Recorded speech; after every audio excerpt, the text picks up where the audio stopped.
Okay, welcome viewers. Today I am going to present confidence interval for population proportion.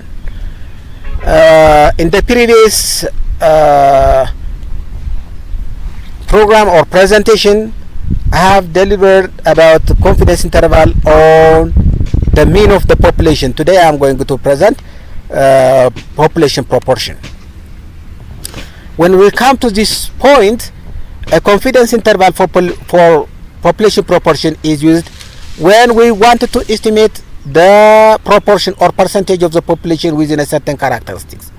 በአንድ characteristics ውስጥ ምን ያክል percentage or proportion ላይ ሊሆን ይችላል የፖፑሌሽኑ የሳምፕሉ ይሄን ያክል ቫልዩ ካለው የፖፑሌሽን ፕሮፖርሽኑ ምን ሊሆን ይችላል ብለን ኤስቲሜት ልናደርግ የምንችልበት ነው ማለት ነው ኮንፊደንስ ኢንተርቫል for population proportion. ለምሳሌ percentage of customer satisfaction ሳምፕል በመውሰድ የከስተመር ሳቲስፋክሽን ከስንት እስከ ስንት ሊሆን ይችላል የሚለውን በዚሁ በኮንፊደንስ ኢንተርቫል ፕሮፖርሽን መገመት እንችላለን ማለት ነው። ወይም ደግሞ proportion of voters supporting candidate ምን ያክል ካንዲዴቱን የሚደግፉት ምን ያክል ሊሆን ይችላል ከፖፑሌሽን ፕሮፖርሽን የሚለውን ከሳምፕል ፕሮፖርሽን በመነሳት መገመት እንችላለን ማለት ነው። በሌላ አንግል ደግሞ በተመሳሳይ ሁኔታ የአንድን ምርት ዲፌክቲቭ የሆነው ፕሮዳክት ፐርሰንቴጁን ከሳምፕል ከተረዳን በኋላ እንዳጠቃላይ ምን ያክል ከስንት እስከ ስንት መካከል ላይ ዲፌክቲቭ ፕሮዳክቶች ሊኖሩ ይችላሉ የሚለውን ኤስቲሜት ልናደርግበት እንችላለን ማለት ነው። እነዚህን ዋና ጥቅሞችን ልንጠቀምበት እንችላለን ማለት ነው የኮንፊደንስ ኢንተርቫል ፎር ፕሮፖርሽን። ፎርሙላ ፎር ኮንፊደንስ ኢንተርቫል ፕሮፖርሽን ላይ ስንመጣ for estimation of the population proportion must be based on sample size በሳምፕል ሳይዝ ላይ ዲፔንድ ይሆናል። the cases are similar to estimate of the population ከዛ ውጭ ያለው ግን ከሚን ኤስቲሜሽን ጋራ ተመሳሳይ ነው ማለት ነው። so the classification mainly depending on whether the sample size is large or not የምን ልዩነቱ የሚኖረው የሳምፕል ሳይዙ ላርጅ ነው ወይስ ስሞል ነው የሚለው ነገር ብቻ ነው ሊያሳስበን የሚችለው ማለት ነው።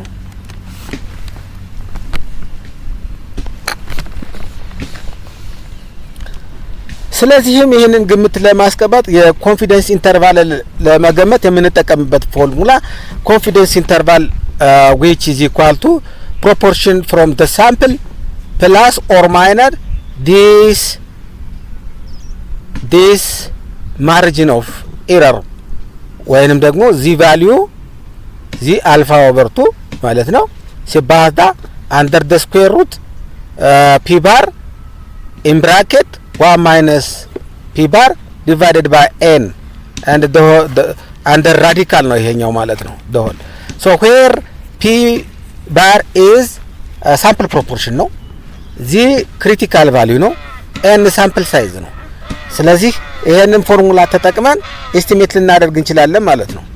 ከዚህ አንግል እንግዲህ ስንሄድ ላርጅ ሳምፕል ሳይዝ የምንለው ምን ጊዜም በn greater than 30 ሲሆን ለኖርማል አፕሮክሲሜሽን ለስሞል ሳይዝ ግን n less than 30 ነው። ይሄንን ለምንጠቀመው ሜተድ ኤግዛክት ባይኖሚያል ሜተድ የሚባለው ነው። ለላርጅ ሳምፕል ሳይዝ ግን ኖርማል አፕሮክሲሜሽን የሚባለው ኖርማል ዲስትሪቢዩሽንን የምንጠቀምበት ማለት ነው።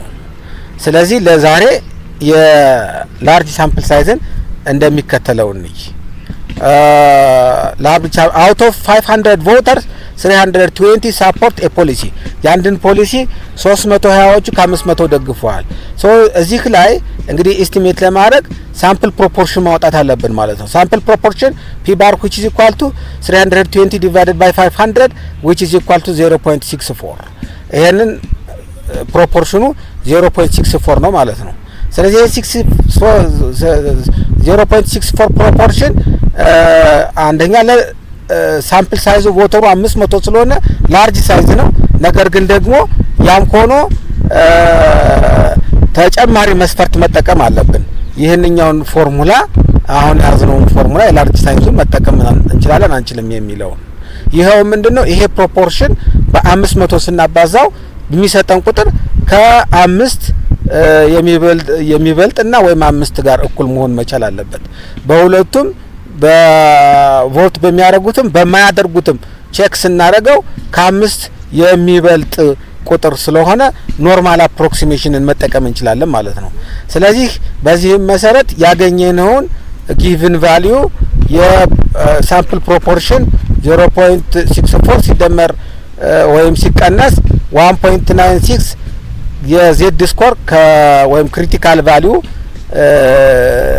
ያዝነው መልቲፕላይድ ባይ አንደር ዘ ስኩዌር ሩት አድርገን ይሄን 0.64 into 1 minus 0.64 divided by 500 እናደርጋለን ማለት ነው። እቺ የምናገኛት ስታንዳርድ ኢረሯ ስትሆን እቺ በራዲካል ውስጥ ያለችው ስታንዳርድ ኢረሩ ሲሆን ካልኩሌት ሲደረግ 0.0215 ይሰጠናል።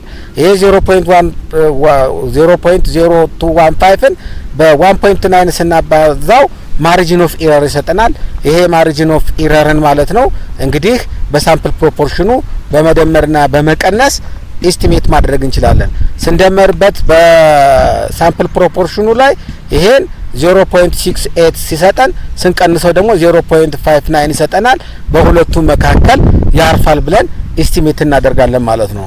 እናም ኮንክሉድ ስናደርግ with 95 confidence interval for the population proportion as MBTውን 0.59 0.68 ነው ብለን መገመት እንችላለን ማለት ነው። ስለዚህ ደሚን ቢቲውን 59.8% and 69.2% vote are estimated to support the policy.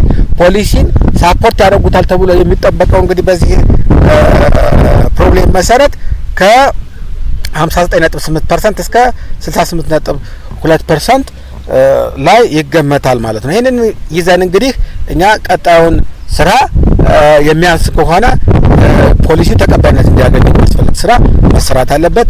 በቂ ከሆነ ደግሞ በዛው ፍጥነት ወይም በዛው ፔስ ማስቀጠል ተገቢ ይሆናል ማለት ነው።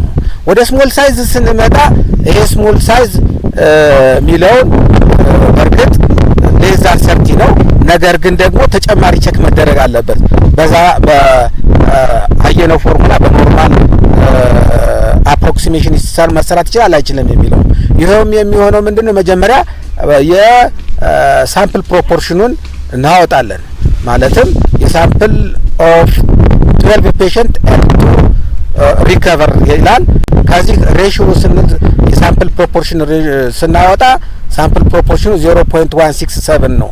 ይሄ 0.167 በአጠቃላይ የሳምፕል ሳይዝ ስናባዛው ከ5 በታች ከሆነ የምንጠቀመው ሌላኛው ሜትድ ነው።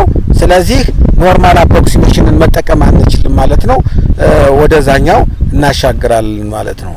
በአጠቃላይ for estimating mean we can apply for large sample size z distribution apply ማድረግ እንችላለን። for small sample size t distribution apply ማድረግ እንችላለን። for estimating proportion ሲሆን large sample size normal z table ነው z approximation መጠቀም እንችላለን። ለስሞል ሳምፕል ከሆነ ደግሞ proportion exact binomial method የሚባለውን በዚህ ዝግጅት አልሸፈነውም። እሱን መጠቀም ሌላኛውን አማራጭ መጠቀም እንችላለን ማለት ነው። ይህ ፕሬዘንቴሽን ለሁሉም እንዲደርስ please subscribe and share so that we can advertise or we can promote this channel. Thank you for attending.